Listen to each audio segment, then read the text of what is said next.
Amém.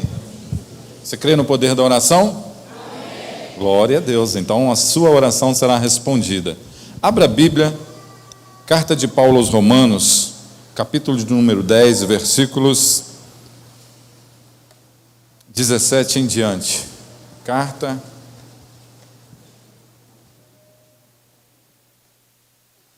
aos Romanos, capítulo de número 10, do 17 em diante. Tem algum visitante aqui? Alguém que está vindo pela primeira vez? Faça um sinal com a sua mão, por favor. Eu quero te conhecer. Tem algum visitante? Seja bem-vinda. Alguém do lado aí, por favor, dê um abraço nessa visitante aí. Receba o nosso abraço e que você se sinta à vontade aqui no nosso meio. Amém? Está escrito assim na palavra de Deus. Carta de Paulo aos Romanos, capítulo de número 10, versículo de número 17. Consequentemente, a fé vem pelo ouvir a mensagem, e a mensagem é ouvida mediante a palavra de Cristo. Mas eu pergunto, eles não ouviram? Claro que sim. A sua voz ressoou em toda a terra e as suas palavras até os confins do mundo. Novamente pergunto, será que Israel não entendeu? Em primeiro lugar, Moisés disse, farei que tenham ciúmes de quem não é meu povo, e eu os provocarei a ira por meio de um povo sem entendimento. Isaías disse ousadamente, eu fui achado por aqueles que não me procuravam e revelei-me àqueles que não perguntavam de mim. Mas a respeito de Israel, ele disse, o tempo todo estendi as mãos ao povo desobediente e rebelde. Amém? Glória a Deus. Eu quero que você se assente, tome o seu lugar aí e vamos aprender um pouco na palavra de Deus. Nas últimas semanas nós estamos trazendo uma série de mensagens que cobra uma mudança de comportamento na nossa vida. Eu não sei se vocês perceberam que a gente tem falado sobre uma mudança de atitude, uma transformação no seu agir diário e cotidiano. Não sei se vocês têm percebido isso, sobre mudar o nosso espírito, atuando de uma forma progressiva, transformar a nossa mente, experimentar algo natural. E na semana passada nós demos uma tarefinha, nós olhamos a Bíblia sobre o contexto de o fim dos tempos, e dentro dessa palavra de o fim dos tempos, nós falamos que durante essa semana nós iríamos observar quais seriam os sinais que estavam apontando para o fim dos tempos. Lembra dessa tarefinha? Quem fez ela e observou durante a semana alguma informação que dizia ou que fazia com que desse a entender que é sinal dos fins do tempo? Alguém fez? Maria fez. 1, 2, 3. Numa proporção de 300 por 3, 1%. Tá bom, não tá, pastor? Se fosse para ser na média, nós estamos muito abaixo. Mas é porque muitas vezes a gente recebe essa palavra que nós vamos pregar hoje aqui e a gente não pratica ela. De manhã eu falei que cientificamente é provado que se você não praticar o que você aprende, você nunca vai se tornar profissional naquilo. Cada 1 hora de estudo deve ter 20 horas de prática para você se tornar um profissional naquela área. Vamos colocar isso na palavra de Deus? 1 hora de leitura, 20 horas de prática. Nós temos feito isso? Nós nunca vamos nos tornar bons naquilo que nós somos chamados, ou seja, em Deus, porque nós não praticamos aquilo que conhecemos, nós não entendemos daquilo que deveríamos ser os melhores, e por isso nós somos enganados pelo enganador. Então, meu convite para você nessa noite é chamar a sua atenção para um aspecto mais poderoso da Bíblia, que é sobre a fé. Carta aos Romanos, e esse texto específico diz que a fé vem pelo ouvir, e o ouvir da palavra de Deus. Você nunca vai se tornar uma pessoa com uma fé sobrenatural, uma pessoa que aplica todo o conhecimento bíblico, se você não conhecer as Escrituras Sagradas, nem o poder que nela tem. Então, se você quiser adquirir fé, se você quiser adquirir um conhecimento da parte do reino dos céus, você tem que ler e ouvir a palavra de Deus. Quando você tem essa prática, certamente a sua fé ela vai ser aguçada e, de uma certa forma, você vai começar a experimentar o sobrenatural de Deus na sua vida. Mas é necessário uma mudança de comportamento. E, para isso, muitas vezes nós temos que sair da nossa zona de conforto, deixar de ficar muito tempo no Instagram, no Facebook, deixar de ficar muito tempo nos aplicativos de celular, deixar de ficar muito tempo na frente da TV e ficar mais tempo na frente da Bíblia. Meditar na palavra de Deus. Isso não é uma condenação, mas é algo que é real e que nós temos que nos atentar para isso. Se nós não fizermos isso, nós vamos continuar sendo enganados. E eu quero falar então nessa noite sobre a fé, uma fé sobrenatural. Mas para a gente falar sobre fé, eu vou dividir essa fé em 3 partes, para a gente conseguir compreender bem a palavra fé. Todo mundo sabe o que é fé aí? A gente cansa de falar, né? Fé é a certeza de algo que se espera e a convicção de fatos que não se vê. Está escrito em Hebreus, capítulo de número 11, versículo 1. Fé é a certeza de algo que eu espero e a convicção de fatos que eu não vejo. Então, fé não dá para ser tocada, porque ela ainda está num campo sobrenatural. Ela só vai se tornar natural quando eu passei a acreditar e falar sobre aquilo. Quando eu comecei a trazer à existência a palavra, ou aquilo que eu acredito, então a fé se torna uma realidade. Foi pela fé que Deus criou o mundo. Pela fé ele disse, haja luz e houve luz. Então, fé é essa certeza de que, falando que vai haver luz, haverá luz. Falando que o tohu vavu, que seja o caos, se transforma em ordem, aquilo vai se transformar. Fé é falar daquilo que eu acredito. Se a fé é a certeza de algo que eu espero, o que você está falando durante o seu dia? O que você fala é a realidade da sua vida. Todas as suas palavras trazem a realidade daquilo que você acredita, seja ela boa ou seja ela má. Nós somos fruto daquilo que nós falamos e daquilo que nós pensamos. Só para você entender o grau de responsabilidade que está sobre nós. Mas dividindo então a palavra fé em 3 partes, eu quero falar da fé natural, da fé salvífica e da fé sobrenatural. Na fé natural, é muito fácil de nós entendermos, porque fé natural não tem que ferir nenhum dos nossos princípios racionais. Fé natural é acreditar naquilo que nós vemos. Eu comparo a fé natural como aquele homem que tem que atravessar a ponte de um lado para o outro. Eu falei pela manhã, é muito simples. Quando você tem que atravessar uma ponte, você não questiona se ela vai cair ou não vai. Sua fé natural diz que aquela ponte resiste à capacidade de peso que tem em cima dela ali, seja de homens, pessoas, carro, o peso foi calculado e você atravessa aquela ponte sem medo, né, pastor?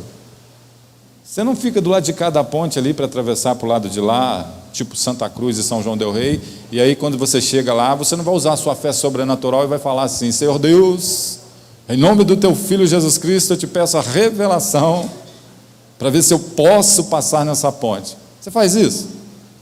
Você nem percebe que você está passando, porque sua fé natural diz que aquela ponte resiste isso. É muito tranquilo. Fé natural faz você acordar de manhã e sair para o trabalho e acreditar que as pessoas que estão na sua equipe vão estar lá e que o trabalho está lá. Você sai, você pode até orar, Deus me dá um bom dia, mas você sabe que aquilo vai acontecer, né? O médico vai estar no consultório, a enfermeira vai também auxiliar. A fé natural te dá essa certeza de que essas coisas vão acontecer. Todas as pessoas acordam de manhã e pensam e acreditam que vão ter um bom dia. Isso é uma fé natural. Mas nós vivemos dessa fé? Sim ou não? Essa fé é uma fé racional. E nós não podemos viver com esse tipo de fé. Sabia disso? Essa fé, ela nos subjuga a vida terrena. Vamos para a palavra de Deus? Carta aos Coríntios, segunda carta aos Coríntios, capítulo de número 5. Segunda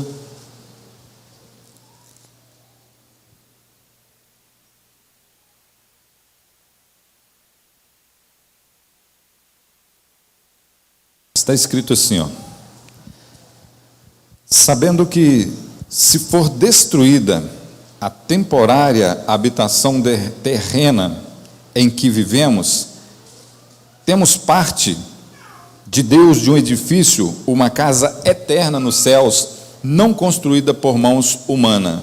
Enquanto isso, gememos desejando ser revestido da nossa habitação celestial, porque estando vestidos, não seremos encontrados nus, pois enquanto estamos nesta casa, gememos e nos angustiamos, porque não queremos ser despidos, mas revestidos da nossa habitação celestial, para que aquilo que é mortal seja absorvido pela vida. Foi Deus quem nos preparou para esse propósito, dando-nos o Espírito com a garantia do que está por vir. Por isso, temos sempre a confiança, sabendo que, enquanto estamos no corpo, estamos longe do Senhor, porque vivemos por fé e não pelo que vemos. Viver no natural é contrariar a vontade de Deus. Você sabia disso? Viver no automático, ou seja, viver no piloto automático, é contrariar os princípios de Deus.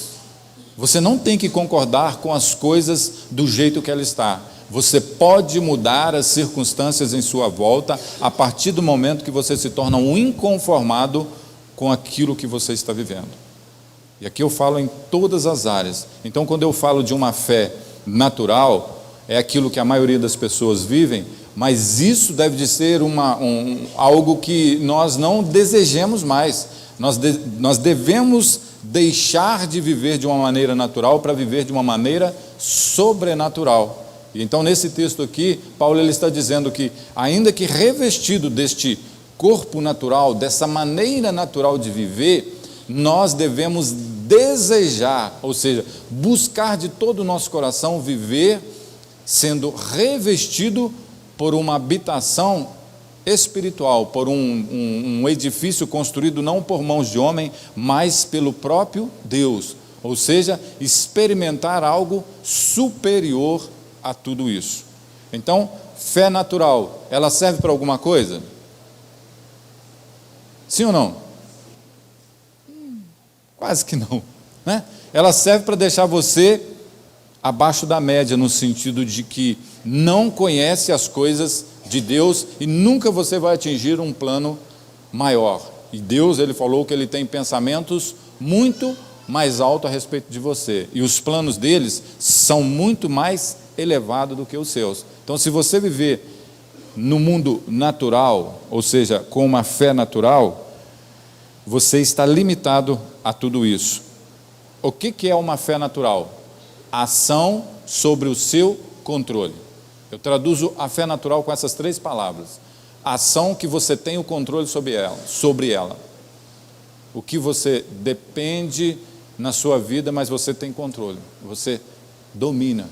Você não dá um passo além disso. Se você tiver que dar um passo além daquilo que você precisa, você não tem ousadia, porque vai fugir do seu controle. Isso é fé natural. Quando as coisas estiverem no seu controle, lembre-se de uma coisa: você está vivendo no piloto automático e você está vivendo uma fé natural. Entendemos? Vamos para a segunda parte? Fé salvífica, ou fé de salvação, a fé que nos dá a certeza da salvação. Essa eu creio que todos nós de alguma forma experimentamos e queremos experimentar e vivemos crendo que nós temos essa fé. O que é a fé salvífica? É a fé de que nós teremos a salvação e a vida eterna. Quem tem certeza da sua salvação e vida eterna, faça um sinal com a sua mão. 20, 30% da igreja? Eu acho que o pessoal não entendeu. Vou perguntar de novo.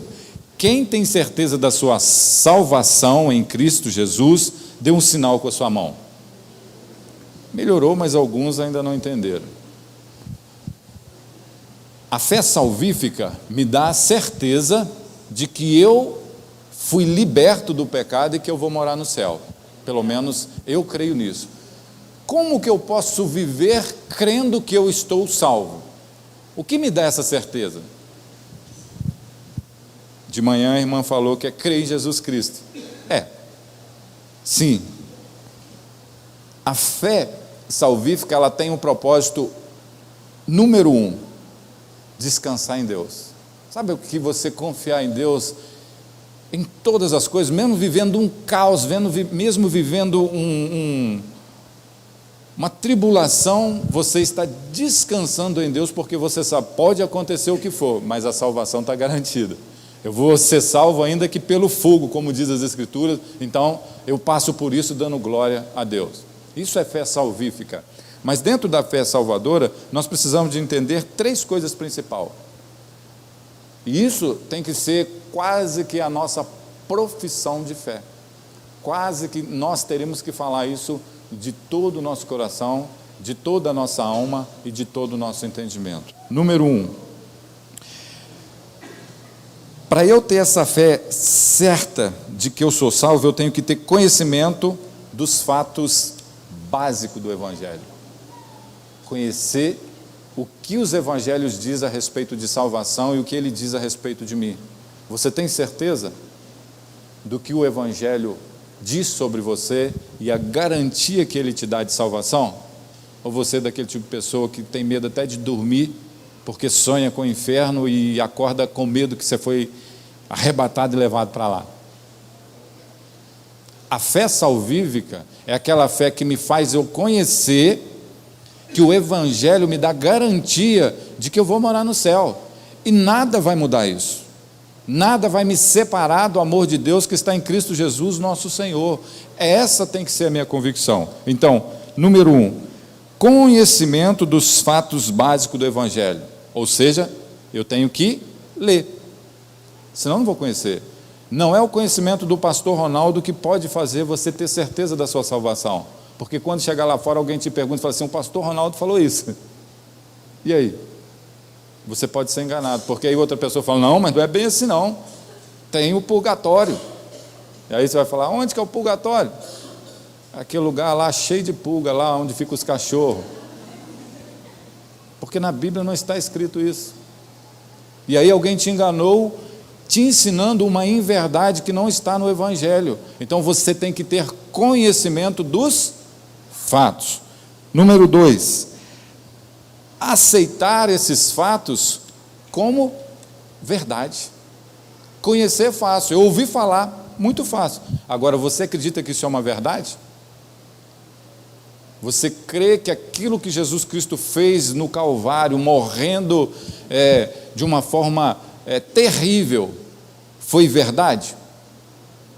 Você crê que aquilo é uma verdade? Você crê que quando eles tiraram Jesus Cristo do Calvário, colocaram ele numa tumba, na verdade, numa pedra que foi cavada, e que quando as mulheres foram lá no domingo de manhã, ele ressuscitou?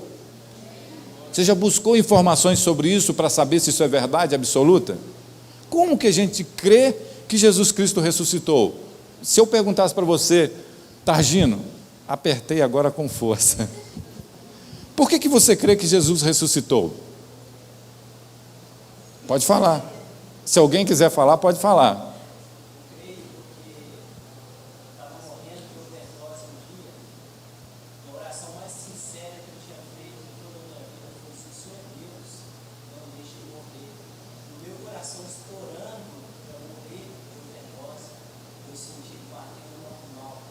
Glória a Deus.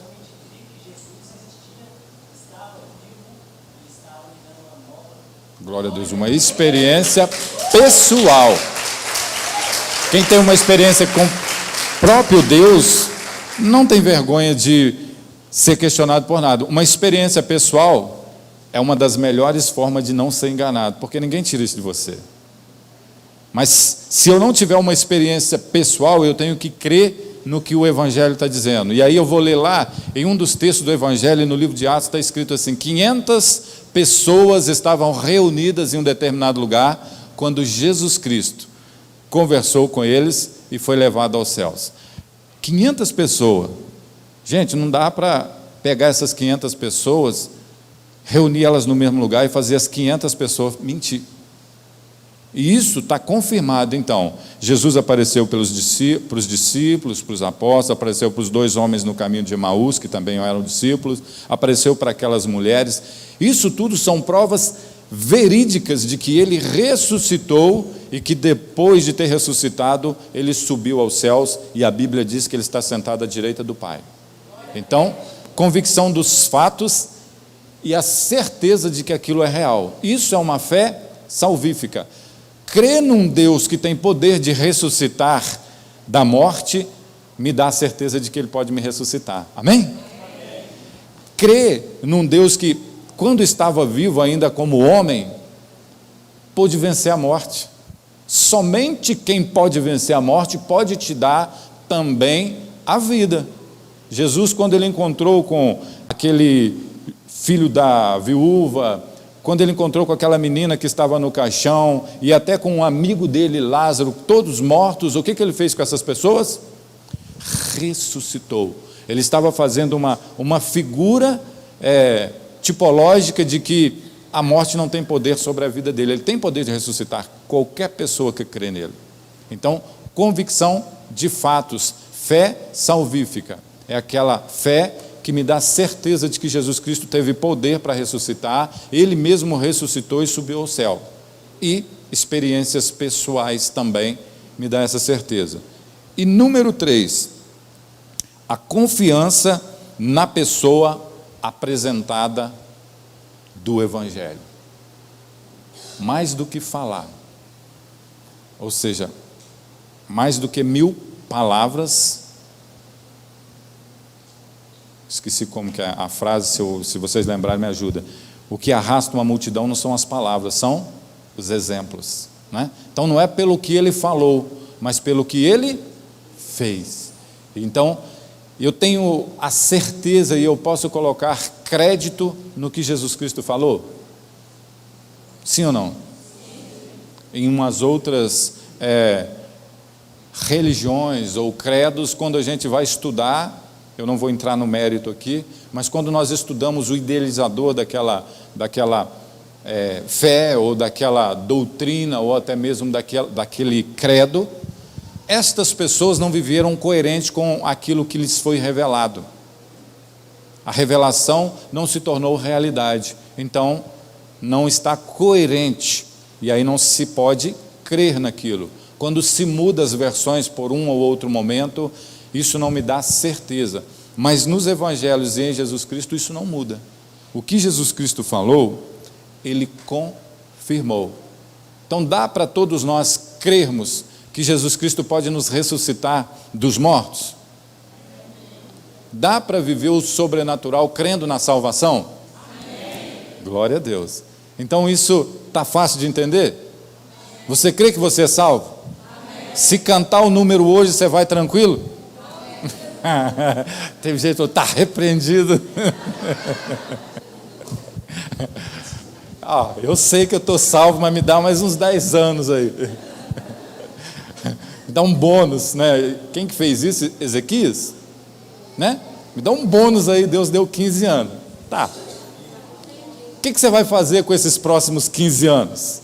Vai viver para você ou vai viver para a glória dele? É a partir de agora que eu vou apertar. É a partir de agora que nós vamos estreitar.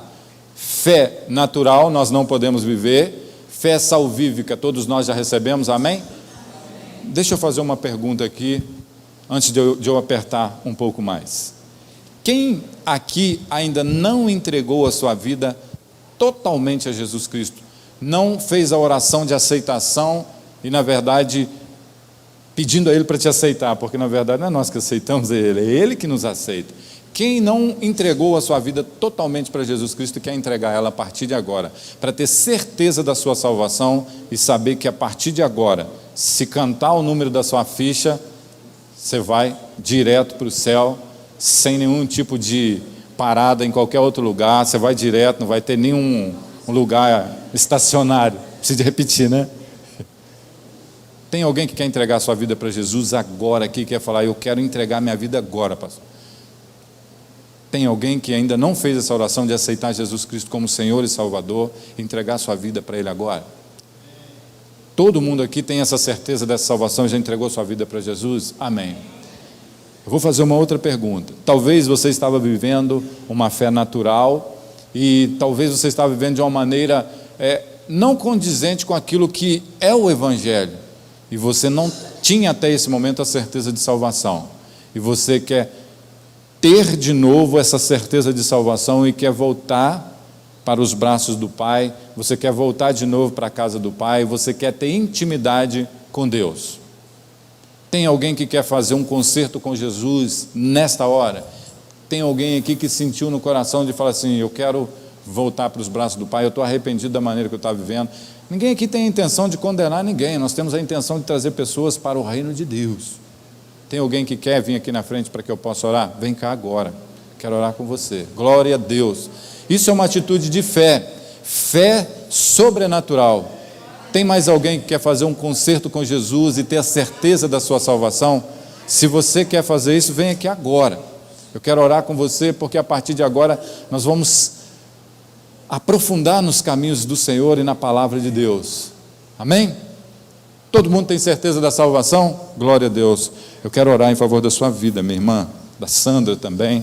Pai, em o nome do teu Filho Jesus Cristo, eu quero orar nesse momento. A tua igreja se coloca em oração, Pai, clamando ao Senhor em favor da vida dessa tua serva, Pai. Oh Deus, a tua palavra diz que nós devemos buscar o Senhor enquanto se pode achar, Pai. E esse é o momento, Pai. Eu coloco a vida da tua serva diante do teu altar, Pai.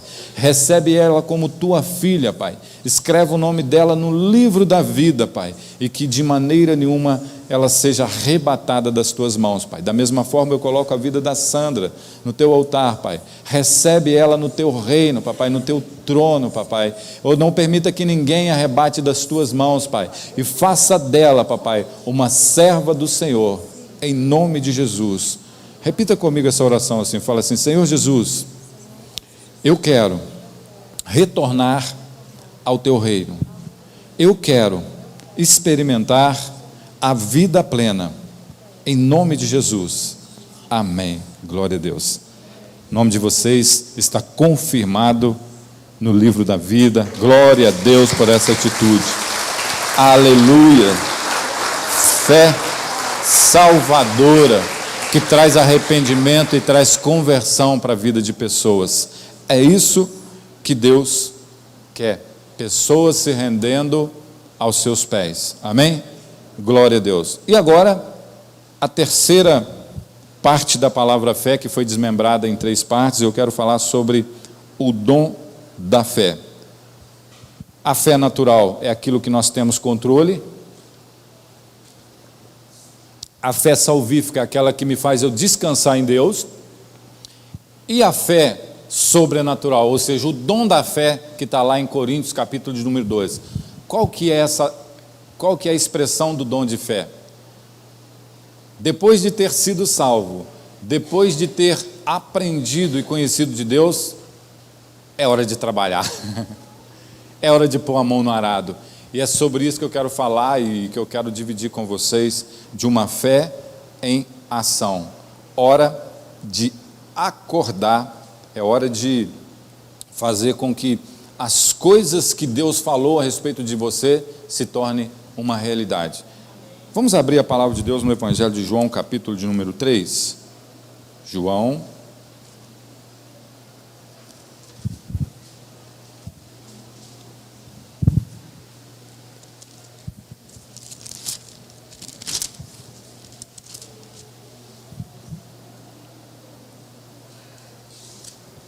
Três, 35 e 36. Está escrito assim: o Pai ama o Filho e entregou tudo em suas mãos. Quem crê no Filho tem a vida eterna. Quem rejeita o Filho não verá a vida, mas a ira de Deus permanece sobre eles. Eu quero falar em especial sobre a fé naquele que crê que Deus ama o Filho e entregou tudo nas suas mãos. E Deus entregando tudo ao Filho, o que o Filho fez? Entregou tudo para você. E a oração de Jesus Cristo no Evangelho de João 17, quando ele ora ao Pai falando assim: Pai, eu oro para que eles sejam um comigo, assim como eu sou um com o Senhor. Jesus, ele ora ao Pai a respeito de você, porque você ainda nem era concebido, e Deus falou: eu oro em favor daqueles que virão, oro para que eles sejam um comigo, assim como eu sou com o Senhor, para que aquilo que o Senhor me destes, o Senhor os dê. A fé, o dom da fé sobrenatural, faz com que eu creio que aquilo que Jesus Cristo recebeu é seu. E é aqui que o negócio fica apertado, pastor Paulo Giovanni. É aqui, pastor André, que nós vemos que muitos crentes estão patinando na fé, não estão vivendo o sobrenatural de Deus, porque não acreditam que o Pai entregou tudo ao Filho, e não acreditam que o Filho entregou tudo a você. E aí você vive uma vida no natural, uma vida de uma fé natural. Você não faz nada daquilo que é sobrenatural. Você crê que o Jesus Cristo falou é verdade a respeito da salvação? Você quer ir morar no céu? Então por que nós não fazemos aquilo que Ele mandou a gente fazer aqui na terra, que é fazer os milagres que Ele fez? A gente crê na salvação porque é um benefício, mas quando Jesus falou assim: vão, orem e cure os enfermos, por que a gente não ora com essa mesma fé de salvação? Todos têm a certeza de salvação? Agora, quem tem certeza que tem o dom de cura para orar em favor de uma pessoa? Uma, duas, pode levantar a mão aí, está vendo? A certeza da salvação é real, mas a certeza de orar, a grande comissão de Mateus 28, Marcos 16, 15, são as duas que eu me lembro de memória aqui, diz o seguinte: em meu nome imporão as mãos sobre os enfermos e eles... Por que nós não fazemos isso? Porque nós não temos fé sobrenatural. Sabia disso? Você não acredita que você pode fazer isso porque alguém, em algum momento da sua vida, te calou e falou para você que você não pode viver num plano espiritual. O que Paulo falou na carta aos Coríntios, capítulo 5? Embora eu esteja revestido desta casa terrestre, eu desejo ser revestido pela casa celestial. Ou seja, eu deixar de usar esse corpo natural e usar o corpo espiritual. Como que eu posso fazer isso? Recebendo o Espírito Santo em mim. Quando Jesus Cristo ele questionou tanto os discípulos quanto as pessoas que estavam próximo dele sobre a incredulidade ou a timidez, Jesus Cristo fala assim com os discípulos: por que vocês são tímidos? Por que vocês não creem? Nessa ação social, ou nessa afirmação de Jesus Cristo, ele estava querendo dizer para os discípulos o seguinte: eu não falei que isso já é uma realidade? Por que vocês estão impedindo o Espírito de Deus de agir na vida de vocês? Vocês não estão selados com o Espírito Santo? Se o Espírito de Deus está em vocês, Evangelho de Lucas, capítulo 17, não lembro o versículo, se alguém souber aí me ajuda aí. O Espírito de Deus está em vós, ou seja, a habitação espiritual, o poder de Deus, o Espírito de Deus está em vós, ou seja, entre nós. O poder de Deus está disponível a todos nós quando nós cremos numa fé sobrenatural. Lucas 17, não lembro se é 15, 17 ou 17, 15, mas está afirmando isso, que o poder de Deus está entre nós e em nós. Se nós entendemos isso, qualquer coisa que nós fizermos, nós vamos fazer para a glória de Deus. Vamos ver algumas coisas naturais que acontecem e que são ações sobrenaturais e que pode acontecer na nossa vida, e a gente tem que entender isso. Vamos lá, a Bíblia fala que Elias chegou numa determinada cidade de Israel e estava todo mundo fazendo um monte de coisa errada lá, e ele leu na palavra de Deus que o povo, quando estava fazendo as coisas erradas, Deus ia cerrar o céu e ia impedir de chover. O que ele fez? Identificou que tinha um problemaço lá e falou assim: eu vou partir para cima desse povo. Orou no meio da praça lá e falou assim, nem usou o nome de Jesus, né? Até porque ainda estava antes, né? Ele só falou assim: segundo a minha palavra, a partir de hoje não chove mais nesse lugar, só porque vocês estão fazendo as coisas erradas. Gente, na carta de Tiago à igreja, Tiago vai falar que esse homem, que era Elias, ele estava sujeito às mesmas paixões que nós, ou seja, um cara igual eu, né? Igual a você, comedor de angu, né? Passa os apertos normal. Esse tipo de pessoa, Elias, ele orou e fez parar de chover a ponto de a população ficar revoltada, porque parou a chuva, 1 mês, 2 meses, 3 meses, 4 meses, aí imagine, 2 anos depois está sem chover, o pessoal fala assim: por que não está chovendo? Uai, foi Elias, vocês não estão sabendo não? Aí um que estava lá com fome, sem comida, falou assim: eu vou matar esse cara. Mas sabe o que ele fez? Ele agiu com uma fé sobrenatural interferindo no natural. Você tem coragem de orar, pedir para parar de chover? Sim ou não? Não. A maioria vai falar não. Você sabia, eu já tive experiência 2 vezes para orar e parar de chover. Quem estava no casamento da Débora aqui? 1, 2, 6 pessoas, é testemunha. Foi verdade ou não foi? Vou contar só para vocês entenderem. Nós chegamos, nós íamos celebrar o casamento, a Débora e o Francisco sonharam com aquele casamento. Eles juntaram o dinheiro que tinha e o que não tinha, para fazer um casamento campestre, não sei, uma coisa linda. E aí, tudo aconteceu bonito, quando vai chegando próximo da hora do casamento, dá uma chuva, mas era uma chuva, mas era um negócio de impressionar, escureceu, e aí a gente chegou lá, e a Débora muito triste com aquela situação: pastor, meu casamento, eu sonhei tanto. Eu falei: não tem problema não, fica tranquilo. Aí eu peguei o microfone numa ação de indignação, mas na verdade, mas também de fé, e naquela semana nós estávamos com propósito em Prados. Quem estava comigo lá sabe do que eu estou falando aqui, que naquela semana nós tínhamos feito um desafio para ver o sobrenatural de Deus agindo na nossa vida. E aí quando eu identifiquei uma situação, eu falei assim: vai ser agora. Aí nós pegamos o microfone e ninguém sabia que eu ia fazer aquilo. Aí eu falei para todos os convidados, e tinha muitos católicos. Eu falei: o casamento da Débora vai acontecer daqui a 15 minutos e vai ser lá fora e não vai ter chuva. E nós falamos isso porque nós cremos na palavra de Deus, que dá certeza daquilo que nós cremos. Quando eu falei isso, irmãos, pensa nos crentes que estavam lá no meio, saindo correndo para ir orar.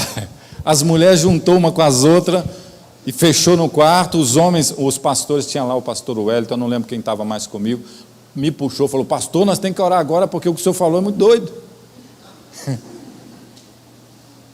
E na verdade, quando eu falei, meu Deus, falei, gente, mas foi 15 minutos, foi o tempo da gente entrar para o quarto e orar. Quando eu voltei, quando a gente saiu para fora, nós ficamos 15 minutos orando de olho fechado, né? Quando eu abri o olho, clareou o tempo, deu um solzinho bonitinho. Gente, glória a Deus, glória a Deus. Tudo isso foi para ver a glória de Deus se manifestando. Por que isso acontece? Fé sobrenatural, uma fé que não se conforma com circunstâncias. Então quer dizer, pastor, que eu posso orar? Pode, se você não estiver fazendo mal. Se você não estiver desejando mal para ninguém, você pode orar. Se você estiver em concordância com a palavra de Deus, isso pode acontecer, sim. Isso aconteceu. Imagina o poder que você tem. Já parou para pensar nisso, Priscila? De você poder interferir no curso da natureza. Você fala assim: que é isso, pastor? O senhor está querendo ser Deus? Não. Mas que Jesus me deu o cajado para eu usar ele, deu. E deu para você, sabia disso? O cajado é a fé. Você crê que pode mudar as circunstâncias? Abraão, não vou nem usar o exemplo de Abraão, vou usar o exemplo de Moisés. Moisés, ele estava diante do mar, tinha um exército do Egito, lá do faraó, que lá vinha e ia destruir aquela multidão. Ele olhou, se o pessoal pular no mar vai morrer, se ficar aqui vai morrer, estou lascado. O que ele fez? Falou com Deus, Deus, o que eu faço? Faltou fé, e olha que ele está na galeria dos heróis da fé. Deus falou para ele o seguinte, diga a esse povo que marche. Quando ele ouviu, Deus falou, marchar, se esse povo sair marchando, eles vão ter que dar direto para o mar. Então, eu vou pegar e vou bater nesse negócio aqui, ver o que acontece. Fé sobrenatural. Eu acredito que na hora que ele bateu, ele falou assim, esse mar podia abrir. E aí, abriu. Por quê? Porque ele trouxe à existência as coisas que não existiam para fazer com que elas se tornassem realidade. Agora, quando você crê, aquilo se torna real. O pessoal de Faraó não creu. Quando eles entrou no mar, eles chegaram no meio do mar, eles olhou para o mar, aquela parede de água assim, o pessoal de Israel já quase olhando para trás e falando assim, vocês ficou. Aquele pessoal olhou e falou, mas isso aqui não pode acontecer não, o mar não pode abrir não. Nunca vi o mar abrir. Aí o que aconteceu? É verdade, o mar não abre não. Fechou. Você vive por aquilo que você crê, e você morre por aquilo que você não crê. Fé sobrenatural, colocar em ação o Espírito de Deus que está dentro de você. Sabia disso?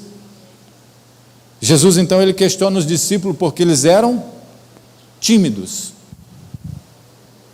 Os tímidos é diferente dos covardes, sabia disso? Tímido é uma pessoa que às vezes tem até vontade, mas por causa da timidez ele nem faz. Ele fala assim, meu Deus, o que eles vão pensar de mim? Ele fica ali no cantinho dele, mas ele está, dentro dele ele está inconformado. Eu queria fazer, mas eu não consigo. Agora o covarde é aquele que sabe que pode fazer, é aquele que tem a palavra revelada, mas não faz. E aí tem uma diferença, quando o texto traduzido na escatologia, quando fala de Apocalipse, vai falar que os covardes não herdarão o reino dos céus. O covarde não vai herdar o reino do céu porque ele não fez o dever dele aqui na terra. Ele não cumpriu o propósito dele aqui na terra. E aí, aperta para nós, aperta para todo mundo, porque nós temos que ser corajoso no espírito para a gente fazer isso. Orar para uma pessoa para ela ser curada tem que ter fé. Fé em quem? Em você?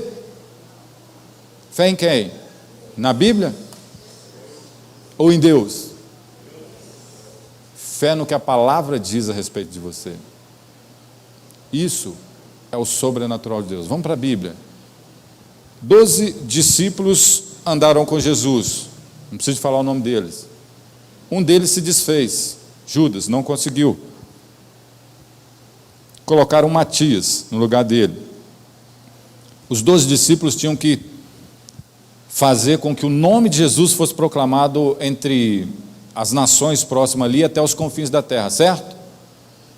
Mas quem fez a maior parte da obra missionária não foi um discípulo que caminhou com Jesus Cristo, que foi Paulo. Por que Paulo, eu falei de manhã uma palavra forte, por que Paulo tocou o terror naquela geração dele? Confrontou até os discípulos, falou, vocês estão falando que vocês é discípulo, mas vocês não têm verdade na palavra de vocês. Gálatas capítulo número 4, se não me falha a memória, 4 ou 5. Ele falou que ele esteve com Pedro e Pedro não resistiu ele nem por uma hora, porque não tinha consistência na palavra, o que ele falava não era verdade. Quando estava com gentil, ele era gentil. Quando ele estava com os judeus, ele era judeus. E Paulo entendeu, Saulo de Tarso, que agora se torna Paulo, ele entendeu que a palavra de fé no sobrenatural era a realidade, e aquilo que ele falava tinha que acontecer, e ele não precisava de temer e nem ficar fazendo joguinho para agradar A ou B. Ele não precisava de falar aqui para agradar o irmão que está aqui, e ao mesmo tempo, quando o irmão não tivesse aqui, eu falei com ele, mas não é bem assim não. Quando você crê numa verdade, você não tem que duvidar da circunstância. Então Paulo ele teve essa ousadia quando ele encontrou com Jesus Cristo, e Jesus Cristo falou: Paulo, por que você está me perseguindo? Você está perseguindo os meus escolhidos, meus pequeninos? Ele falou assim: não estou fazendo isso não, estou fazendo isso porque eu aprendi assim. Aí Jesus falou: não é assim não, eu vou te fazer experimentar uma maneira nova de viver. Veio alguém, orou e impôs a mão sobre ele, ele recebeu o Espírito Santo, e a partir daquele momento ele começou a pregar de uma maneira tal, com tanta ousadia, que ele não temia mais ser ridicularizado. Essa é a palavra que eu queria usar com vocês. Sabe, as pessoas ficam com medo de fazer algo e perder aquela imagem do que você é, perder a sua credibilidade. Qual a credibilidade que nós temos, se não for para a glória de Deus? Quem me olha e me vê como uma pessoa no natural, andando no meu dia a dia, no meu trabalho, pode até ver uma pessoa normal, mas quando para conversar comigo, vê que eu faço um monte de doidura, e a maioria deles é para a glória de Deus, porque eu não quero fazer reservas para Deus. Eu vou fazer reservas para mim como homem, mas para Deus eu não vou limitar a minha fé. Quantas vezes eu já deixei de fazer algo que eu tinha que fazer no natural para fazer o sobrenatural? Sair de madrugada para orar, sair fora de hora para visitar pessoas, deixar de almoçar em um determinado lugar para me ir em algum lugar para orar para uma pessoa, porque eu sei que isso é para a glória de Deus. Mas se nós não entendermos isso, nós vamos ficar vivendo numa fé natural, naquela fé que só vê as coisas acontecendo no dia a dia. Acordou de manhã, tem um pão na mesa, na hora do almoço tem um almoço, de tarde vai tomar um banhozinho, vai dormir, culto nas quartas ou no domingo, e glória a Deus e aleluias. Glória a Deus e aleluias. E quando chega na igreja, senta no mesmo banco. Se alguém sentar naquele banco: ô irmão, esse lugar aqui é meu. Tem gente que é assim. Tem gente que senta num banco ali que está escrito o nome dele. Ai de quem pegar. E aí eu pergunto, vou puxar a orelha, as tarefinhas que eu gosto de cobrar. Quantas pessoas estão sentadas do seu lado, que você orou para elas, ganhou elas para Jesus, e de uma certa forma elas foram impactadas para a glória de Deus? Dá uma olhada aí. Quantas pessoas você ganhou o ano passado para Jesus? Porque você está salvo hoje, glória a Deus.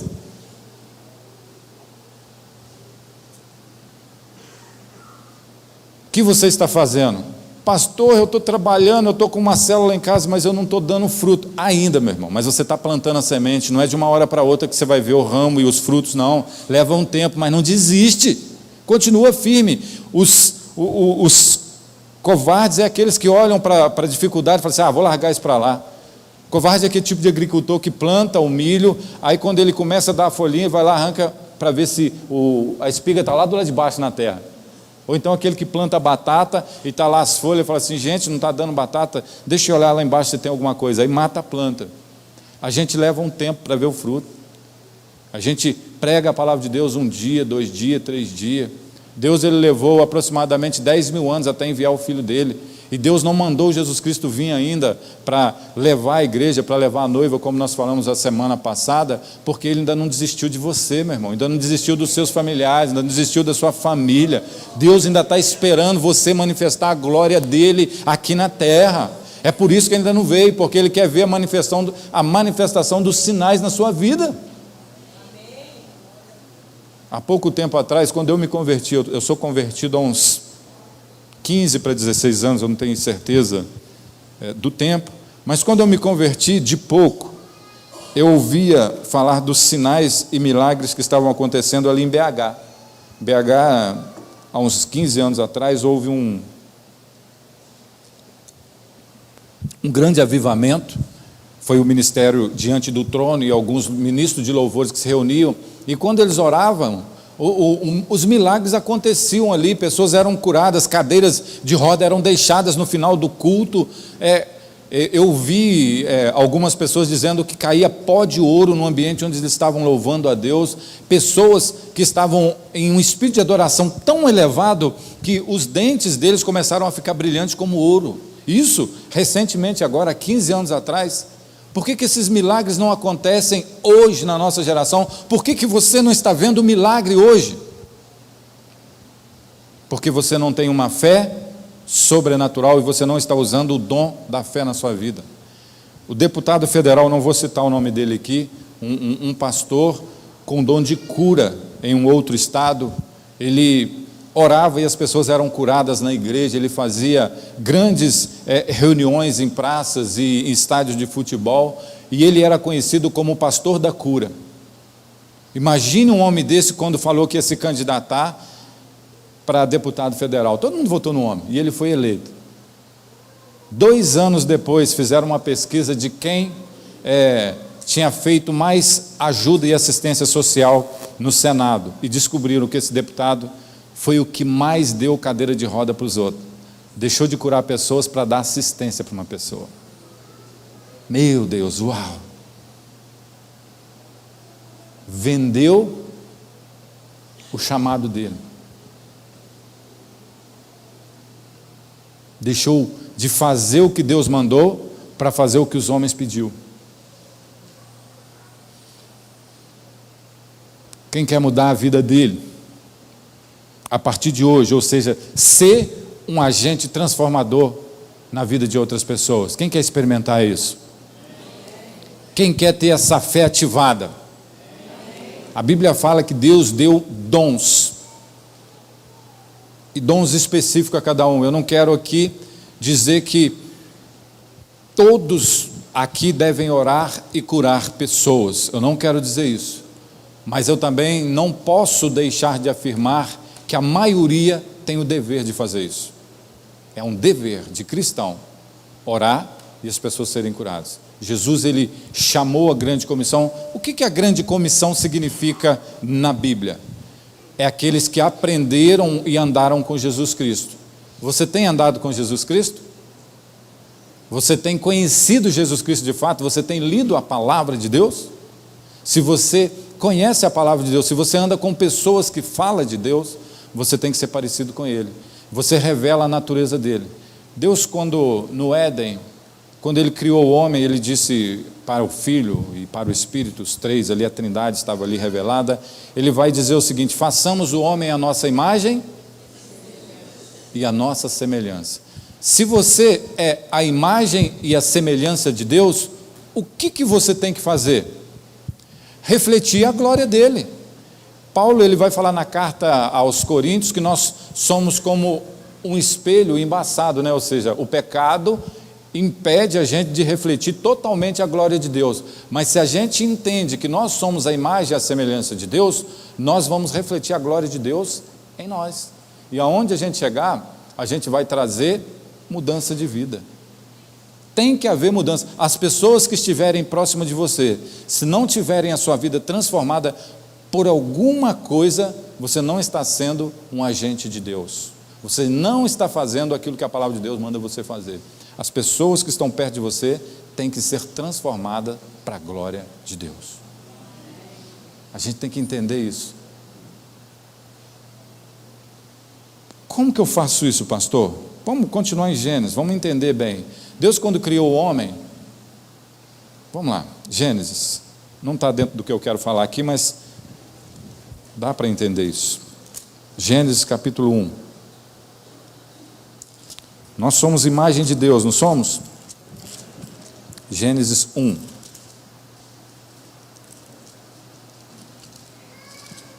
Está escrito assim, Gênesis 1:4. Vou falar vários versículos aqui diferentes, mas só para você entender o que eu quero dizer. Gênesis 1:4. Deus criou a luz e disse que a luz era boa. Gênesis 10, da parte B dele, viu Deus que ficou muito bom quando ele criou a terra seca. Versículo de número 12, e Deus viu que ficou bom. Versículo de número 18, e Deus viu que ficou muito bom.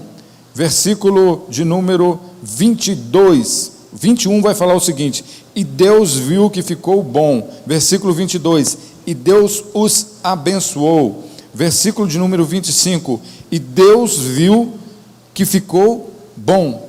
Versículo de número 31, e Deus viu que tudo que havia feito, e tudo havia ficado muito bom. Essa é a sua natureza, meu irmão. Nesse primeiro capítulo de Gênesis, você viu a citação de algum tipo de enfermidade? Você viu miséria? Você viu caos na terra? Você viu descontrole em qualquer parte? Porque tudo que Deus fez é? O que você é? Mentira. Você é muito bom. Porque tudo que Deus fez é bom, mas quando Ele fez o homem, Ele falou, é muito bom esse cara. Você é muito bom. Você é muito bom e você tem que refletir a imagem de Deus nas pessoas. Bom é a média. Você tem que ser muito bom. E aí eu posso entrar no outro contexto e falar assim, não, você não é bom, porque Jesus Cristo falou que não era bom, quem era bom era Deus. Mas eu estou falando da essência de Deus em você. Você não é o homem caído, você é o Adão, filho de Deus, aquele homem perfeito. Aí você fala, pastor, o senhor está entrando em contradição, porque Adão caiu, sim, caiu. Mas em Cristo nós nos tornamos um novo Adão, um Adão restaurado. Ou seja, a fé me faz eu entender que eu fui reconstruído. E se eu estou reconstruído, eu sou muito. E quando as pessoas chegam perto de mim, o que eles têm que falar? Você é muito bom. É. Agora, imagine quando você vira as costas e fala, mentira, né? Não, você não conhece aquele cara.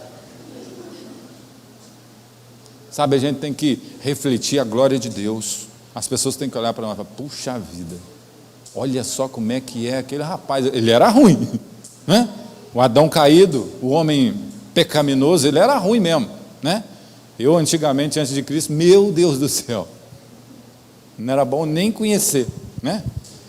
Só a Dorinha que sabe, aguentou muito, mas quando eu encontrei com Jesus Cristo, eu falei, opa, eu estou tendo uma oportunidade de ter uma nova vida, ou seja, de ser reconstruído.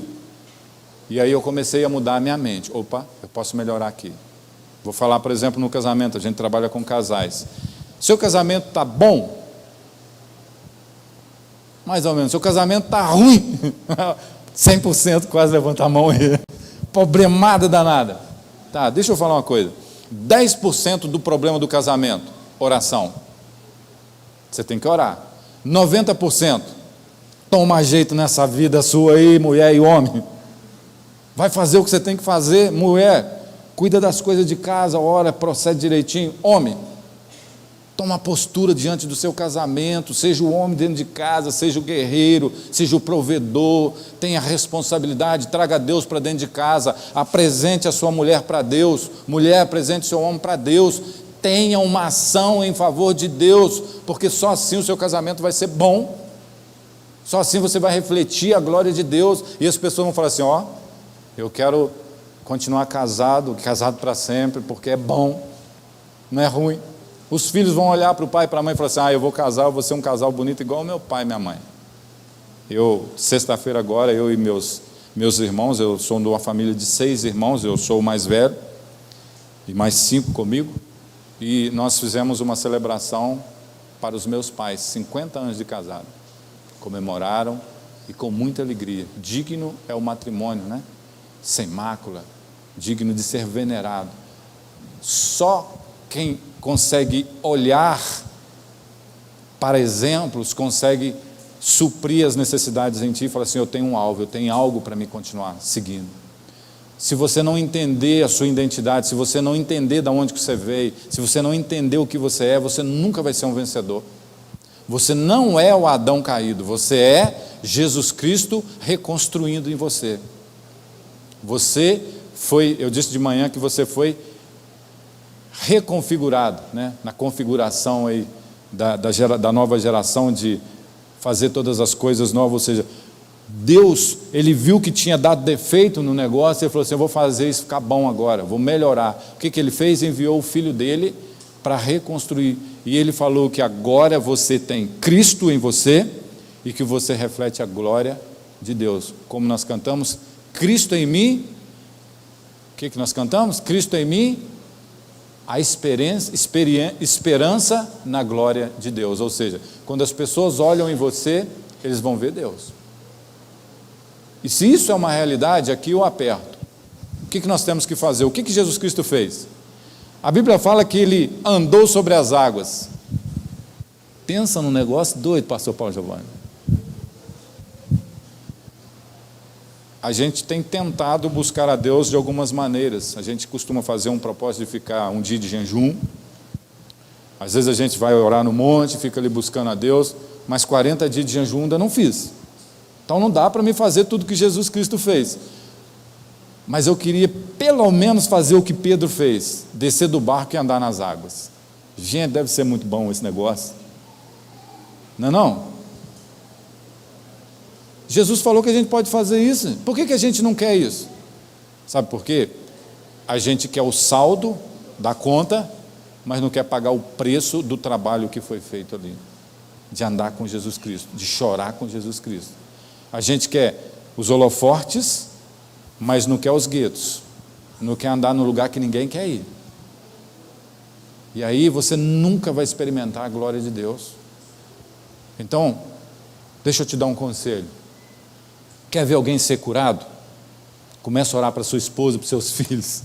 Se der errado, está dentro de casa. Porque nos primeiros dias vai faltar fé mesmo. Você vai orar e fala assim, pega um dipirona e toma também. Aí curou mesmo, ficou curado na hora. Mas você vai exercitando. Exercício é 1 hora de estudo, 20 horas de prática. Repete de novo.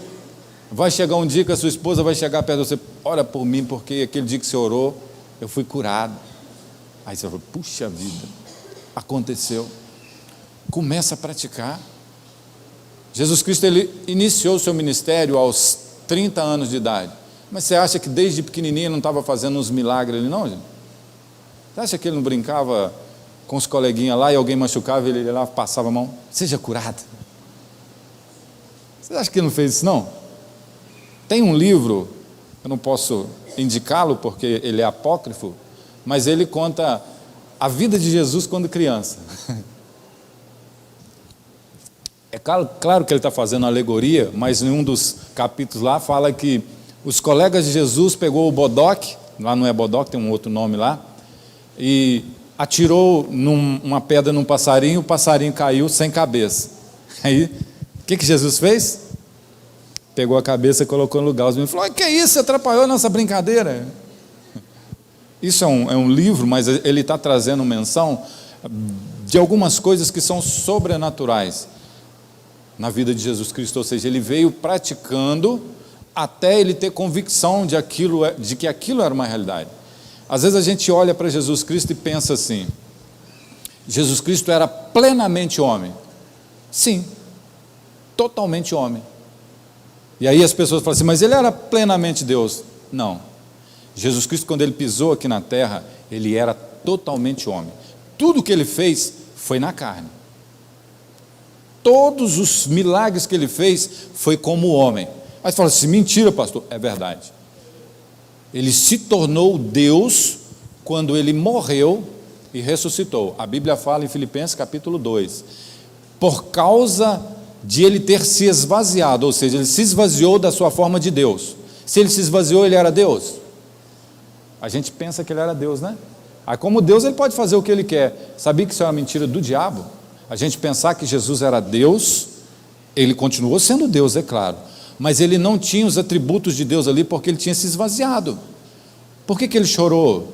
Por que ele sentiu fome? Por que ele sentiu dor? Porque ele estava vazio da sua deidade, mas isso não impediu ele de permanecer demonstrando a glória de Deus. O que eu entendo com isso? Que você está da mesma forma que Cristo. Você está esvaziado da glória de Deus, mas dentro de você tem a maior chama de poder que existe no mundo, que é Jesus Cristo em você, Jesus Cristo em nós. Um homem natural, que foi destituído da glória de Deus, mas revestido agora de autoridade em Cristo Jesus. E agora você tem a mesma autoridade de Cristo na terra. Os discípulos iam fazer os milagres e voltavam para Jesus e falavam assim, o que o Senhor falou aconteceu, os demônios se submetem a nós. Por que a gente não tem fé de orar repreendendo um espírito maligno na vida da pessoa? Porque nós somos covardes. Covardes. Me perdoe, mas é a palavra mais prática que nós entendemos. É ou não é, Márcio? O Márcio sabe do que eu estou falando. Aconteceu uma situação com o Márcio, aí o Márcio me ligou. Pode falar, Márcio? Não tem problema, não? Pastor, tem um demônio aqui. O que eu faço?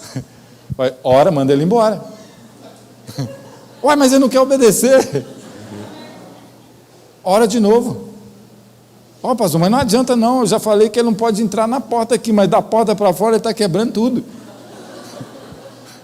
Né? E estava mesmo. Aí eu falei, não, mas você tem autoridade, Márcio, você crê nisso? Eu creio, mas não está acontecendo nada. Aí eu falei assim, tá, Márcio, me dá um minutinho que eu vou ir. Aí quando eu falei que ia lá, a Dorinha falou, não, você não vai sozinho não, eu vou com você. Está comigo em tudo, né? Ou é ou não é? Se é um problema, o problema é nosso. Antes da gente chegar lá, o que ele falou, Márcio? Eu nem tinha chegado lá.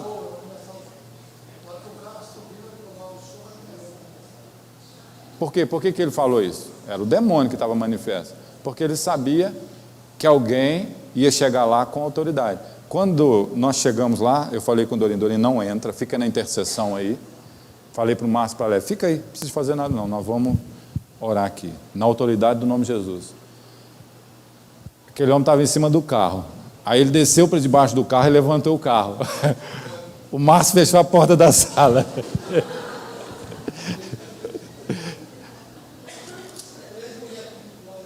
Aí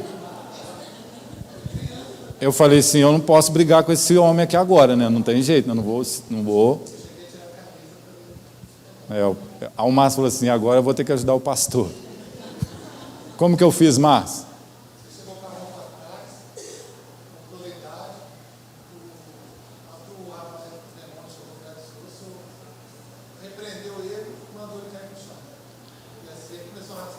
Eu não pus a mão nele. Eu falei assim, eu não vou usar a força porque a autoridade não é pela minha força natural, mas é pelo poder que há no nome de Jesus Cristo. Naquela hora, ele caiu por terra e o demônio saiu dele, ele foi liberto para a glória de Deus.